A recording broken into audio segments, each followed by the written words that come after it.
There we go. So, cameras on. Look, you had a chance to look around, and you've seen parents and siblings, and maybe you, as a child, take care of a parent, a spouse, perhaps a grandparent or a grandchild. All kinds of people are caregivers, and they provide all kinds of care. And so, what we're going to talk about today is something that is near and dear to all of us. Um, it goes without saying that often those caregivers are unpaid, which means we use the term informal if they're unpaid, or they're all often overlooked. And that's what we mean by hidden, that we take them for granted or we don't even see them. Or caregivers often don't identify themselves as caregivers. I remember the first time I realized I was a caregiver. My son was, 20 years old or so, and I went to my first Caregiver Coalition meeting. And I thought as a professional, but they had an exercise where um, the people in the room would go to different tables, and the first thing you did was talk about yourself and what kind of caregiving you did. And I thought, well, gosh, I guess I was a caregiver for my parents, as Tim and I were talking about earlier, a long distance caregiver. I guess I'm a caregiver for my parents. It didn't occur to me that I was a caregiver for my son because I didn't see it that way. I saw I'm his mom. I didn't see myself as a caregiver, but it is important that we see ourselves as caregivers so that we're able to find the resources and connect with other caregivers that can be so supportive. But it's very common for caregivers not to even notice that they themselves are hiding from that identity. Um, but it can be really helpful.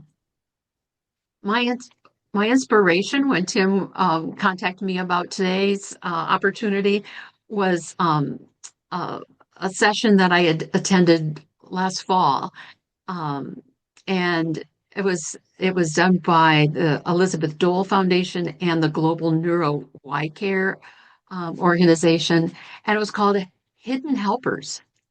And it it truly, we are doing ordinary things like picking up groceries or feeding people, and yet those are superhero activities when we are doing them in extraordinary circumstances or extraordinary situations. And then just recently, about a month ago, I was helping with a kids expo here in Appleton.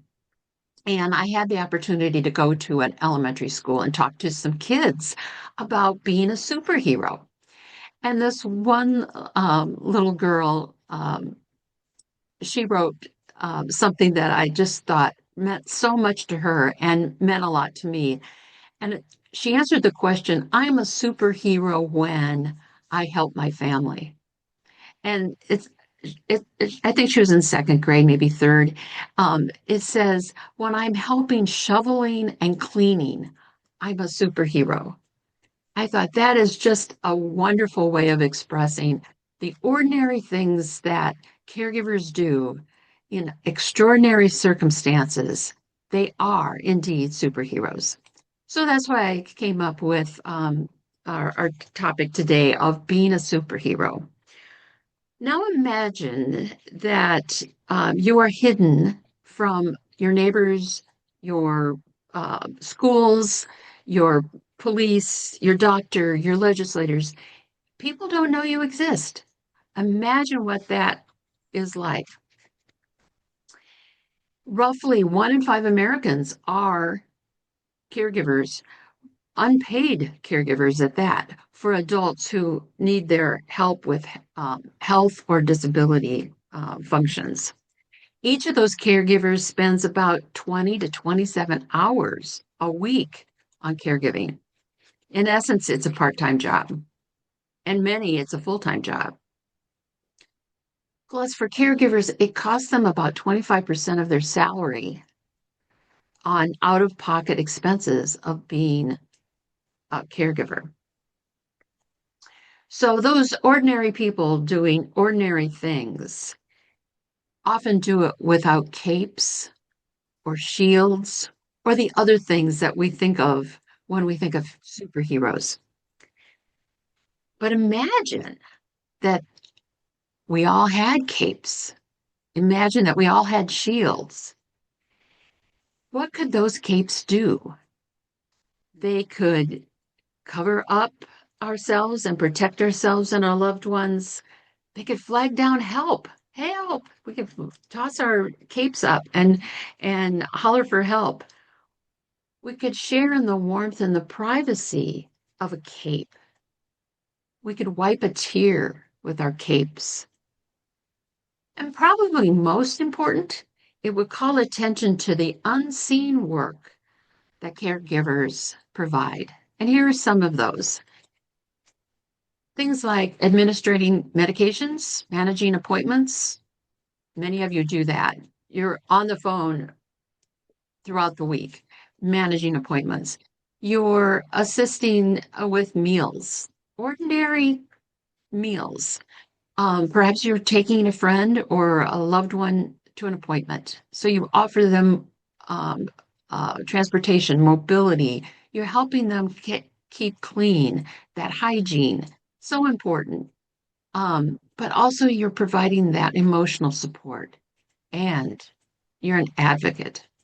You're speaking up for people with a disability or people who at the moment or maybe permanently need your help.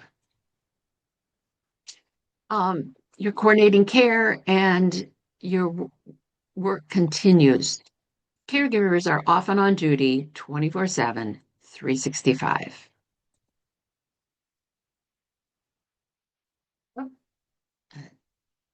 My button is very sensitive.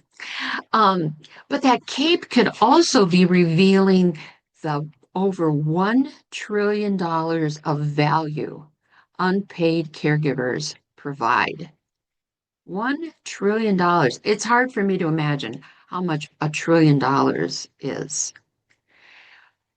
But it's a result of the billions of hours that caregivers provide to care for others. Unpaid, essential. Imagine that we had capes to reveal that reality. In Wisconsin, an estimated 580,000 unpaid caregivers provide more than 490 million unpaid hours of care each year for individuals with disabilities and older adults. Even that can't keep up with the growing shortage of formal caregivers, those who are paid for caregiving. In a caregiving crisis, such as we have right now for the state of Wisconsin, more than 20,000 openings are currently going unfilled. So we have a lot of people who are needing more care. And when we don't deliver that care, people get sick or sicker. Data shows also that caregivers themselves are often dealing with chronic illnesses at more than twice the rate of non-caregivers. Opening that cape, revealing that reality is important for us to share as caregivers and for us who may be needing care to realize and help take the opportunity to make that visible for those who are in policymaking positions, for even other family members who may be asking, how can I help? We need to show them how you can help. And we'll talk about that in a moment. So why don't we wear cape, or why don't we wear those capes? Why do caregivers remain hidden? Well, we often do our job behind closed doors. People don't know what's going on behind that front door in our homes. We're often considered family responsibility. Hey, I'm the mom. I'm supposed to be doing this. Um, Even that, however, can run thin when the demands continue for so long and continue to be harder or are weightier as time goes on. And we as caregivers, we often say to others, oh, we're just a caregiver, or I'm just the mom. We minimize our own needs, our own roles. And someone has just mentioned, we've been taught that these are family issues. Don't talk about them. It's important to talk about them because it's important that we get our needs met, not only as caregivers, but as individuals with disabilities. Limited visibility in policy and in the workplace, and then in healthcare planning blocks us from getting our needs met. So it's important to speak up. Oh, there we go again. My button is a little bit sensitive. Uh, I don't want to overlook, though, how rewarding our caregiving roles can be. We develop deep emotional bonds as we are caregiving, and that's a two-edged sword. I remember when I was a kid, my grandfather came to live with us because he had some health needs and needed needed care. So our family took him in, and I loved that. I got to know my grandfather so well in his last years, knew things about him that I don't know that he had told anyone else. I knew how much he liked pizza. Nobody knew that, but I like pizza, and when we had pizza night, that was my grandfather's favorite experience. That's his favorite meal. But so many other things too. We take pride in our in providing the care to our folks that need it. It gives us a sense of purpose. I've spoken to lots and lots of adult siblings who have said these words: I wouldn't be who I am today if it wasn't for my sibling with disabilities. They take pride and and um, and gratitude for that role that they've had the opportunity to take. There is a cost. There's a cost to caregiving. It can be exhausting. It can be an emotional roller coaster. It can be um, hard on our pocketbooks. Uh, and that all kind of leads to burnout. Again, because if others don't know when we need help, when we need that respite, when we need that person who can come and maybe relieve us for an hour, maybe help us with um, doing some yard work, all of that can lead to burnout. And then one of the projects I've been working on lately is how caregiving impacts the workforce. The weight is real. The impact is long, but it matters. And for these reasons, as you can see there, um, it's important to keep caregivers safe and healthy. It's important caregivers keep their employment. It's important not only at the moment when they might need that income, but especially as women who often step back from their role in the workplace. It can have lasting implications for their Social Security and future security as well. And supporting caregivers helps avoid burnout and withdrawal and isolation, which can be really damaging. Um, People can support one another by recognizing the need for respite care. And those of you that have heard me speak in person know that I get on a soapbox about respite. I won't do that today, but it's so important. And we have resources here in Wisconsin that can help with that. I'm going to move on to recognizing heroes. Okay, just recognizing those folks that are doing uh, the caregiving work. It's essential. It's not an option that we care for people. We we need to do it as human beings, and human beings need our help.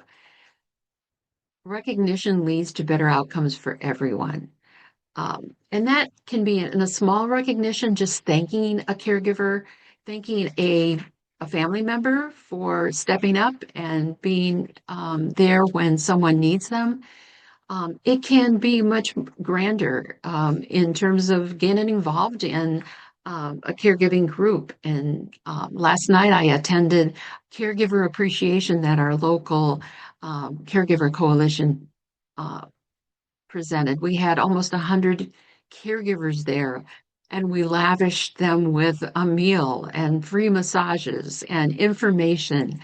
Um, just recognition alone makes all the difference. Getting involved in helping with that. Being hidden doesn't mean they're invisible. As I said, I've been very involved in getting recognition in the workplace, helping employers learn that some of their caregivers, and a good portion of them, it can be up to 40% of their employees, are also doing a part-time job of family caregiving. They may be caring for a child or an adult with disabilities. They may be caring for a spouse with a long-term illness. They may be caring for grandparents or parents who are uh, experiencing long-term or chronic illnesses. Caregiving doesn't replace work. It happens before, after, and during work. They don't check out of caregiving when they check into their work. It's important for employers to understand that. And employers are starting to understand that, and we're thrilled about that. And we are recognizing that caregivers or employers who recognize caregivers, we've created a special award called the Exemplary Employer Recognition Program. 3 Wisconsin employers qualified this year. It was Select Auto Parts in Milwaukee. It was the Maritime Museum in Door County, and also an organization called Flex Trade. We recognized them with special honors, and they did us the honor of um, uh, making a video with us. And I'm not seeing that the video is coming up, so I'm wondering, Tim, if you can play that video.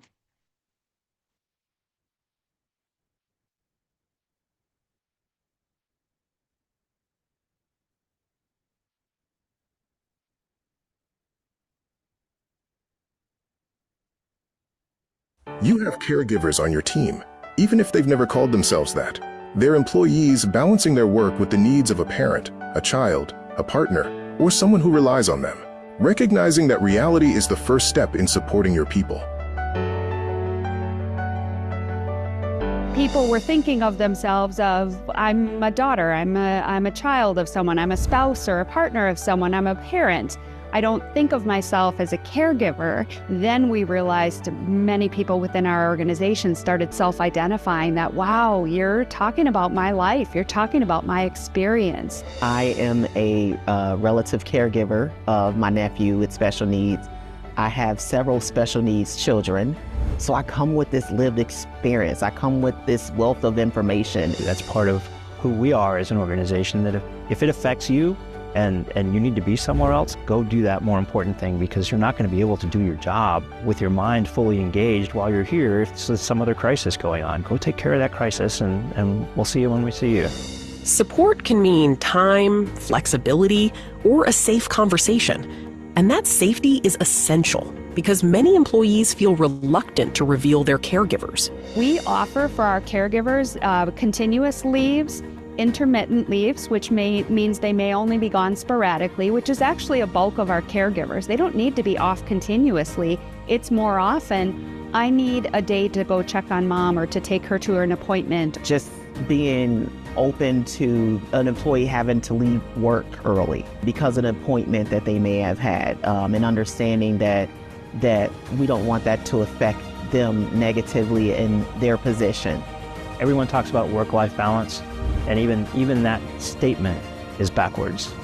It should be life-work balance. With the right support at work, Caregivers don't have to carry everything alone. Flexibility, time, and understanding give employees the space to manage real-life demands and still stay engaged. When workplaces support caregivers, the whole organization becomes stronger. Visit wisconsincaregiver.org to learn more. Thanks, Tim. And now back to our regularly scheduled program. I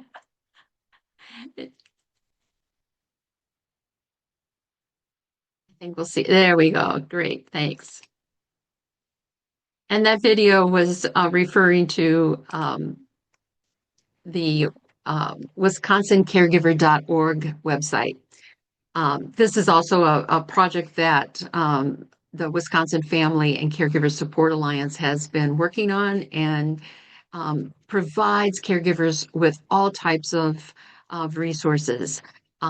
So when you get a moment, take some time and go through that website. You will see a couple things. One, you're going to see something called TrueAlta. If you have not gotten involved in TrueAlta, I highly recommend it. It is a free online virtual learning service. Every Wisconsinite is eligible to participate in it. Lots of great education and learning, lots of great tips. It's very helpful to caregivers, so I highly recommend that. You can get there by going to the wisconsincaregiver.org, or you can get to it directly through truealta.com and set up an account. If you're from Wisconsin, it will be free. The other is we have many resources on respite on that website, and that is a critical element of caregiver sustainability. We need a break, and sometimes that's for a very short time, sometimes that's for much longer times, but it doesn't matter how long it is. We need it, and we need to ask for it. We're not alone if we pull back our capes, take off our masks, move aside our shields, and show others what it is we need as caregivers.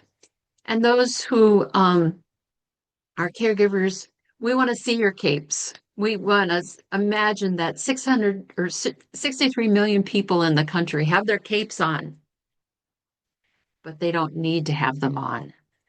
That caregiving, their needs are real. They're not superheroes. They don't expect that they're superheroes. They're ordinary people who need ordinary things, and by seeing them, we can provide them with that support. So let's see your capes. Let's not be invisible anymore. With that, I believe, Tim, we're going to move into the panel. Well, we do have, thank you, Harriet, so much. We do have some time for some questions. There's one in the chat that you could think about. Any tips on how to learn or teach yourself while you're neck deep in caregiving? We also have a Mentimeter that people can use to ask any unanswered questions about caregiver support. Maybe if we get overloaded with these, we'll just send them to you afterwards, Harriet. And you can put together a Q&A for us. I'm kidding. We'll figure that out together. But to use the Mentimeter, please feel free to scan the QR code on your phone, or you can also look at the link that is in the chat, the www.mentimeter. And please, we want to know, do you have any unanswered questions about caregiver support? So this is a great way to ask your questions so everybody can see it. Feel free to also put them in the chat, and we'll try to keep an eye on that. So a couple of questions that are already in the chat is one, tips if when you're knee deep, and then where do you start if you have no idea what you need? So those are the two that are up right now as we wait for the Mentimeter to populate. Well, one simple answer is go to wisconsincaregiver.org and just take a look around. You'll see all kinds of resources, and And it may not even matter where you start, that pick one and see what is there to offer you. I've often just been perusing a book or a website and think, oh, I learned something today that I didn't even know I needed to know. So that's a simple place to start. I noticed there's also some chatting about employers. Caregivers often are reluctant to talk to their managers or their supervisors. Um, you might start by just talking to fellow employees about your caregiving needs. Um, one of the um, uh, one of the things that I've been learning through employers is once the um, talk begins about caregiving, the employers and the other employees learn just how many more people there are that have caregiving responsibilities. And once they learn that, they begin to find that they that not only have something in common, but they can um, reveal what they need. So one caregiver was saying she just needed help painting. She she needed a room painted and she couldn't get to it, but she knew that she'd feel so much better if she could get that done. So she just shared that at work and somebody volunteered to come over and paint. It often starts small, just revealing something you need. Last night at the caregiver appreciation uh, event that I was at, one of the speakers said, write down, take a stack of cards or pieces of paper and write down all the different things that would be great to have or you need. And then, the next time somebody asks you, how are you? You could answer, I could use some help. People want to help. They really do. And you give them the privilege of helping when you say you need help. Then you have, then you go back to your cards or your papers and you say, well, could you do this? Or here's 10 things that I need. Is there anything here that you can help me with? You'll be surprised and delighted that people are ready to help. They just don't know how, or they don't know you need it. Speaking up at work or with your neighbors, or going on the website and finding out what help is available can be a good first step.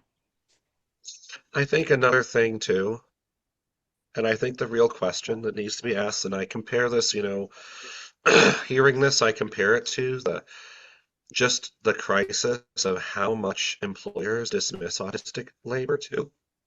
Is Mm-hmm. what's gonna convince the majority of employers to see the humanity of their employees? I think of all the autistic people I know who are fired for just the employers just figure out a way to find some excuse. You broke this social rule. You did this, you did that.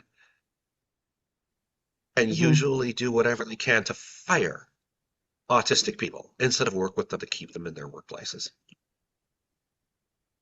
And what really upsets me is how many employers I have seen, they choose termination instead of working with people. And I think there is a question as a society, what is going to get the work world to see the humanity of the people they're hiring?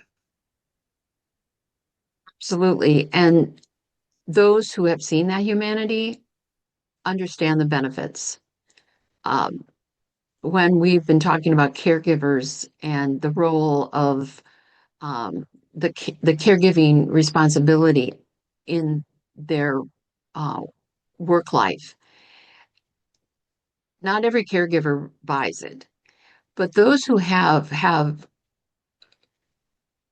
given back to us lots of examples and facts about how it does contribute to the bottom line, that it does make them more productive, more sad and the employee more satisfied, and even um, Promega was one of the businesses there, even provides them a competitive edge.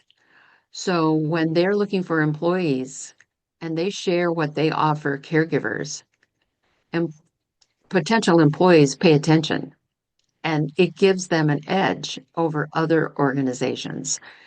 So it's not something that happens overnight, but slowly employers are understanding that humanity and the value that it provides their employees and therefore the productivity of their business. Tim, Rick, do we we do. need I'm to move? glad. Oh, I'm glad that there are more people doing this because I'm going to give an example. Over a decade ago, an autism society in another state, I'm not going to name that state, tried to hold an employment forum to convince employers of the competitive advantage of hiring autistic people. It failed because the employers, not only did they not see the competitive advantage, they all saw autistic labor as being a drain to their businesses. Mm. And I think about all the autistic people, myself included, one social mistake, and they think that that's legal grounds for firing us. Thank you, James. So sorry about that pessimism, but that's just the reality. No, thank you, James. Is you speak from your reality, and that is very valuable. I noticed that we did have a couple of questions that were in the Mentimeter.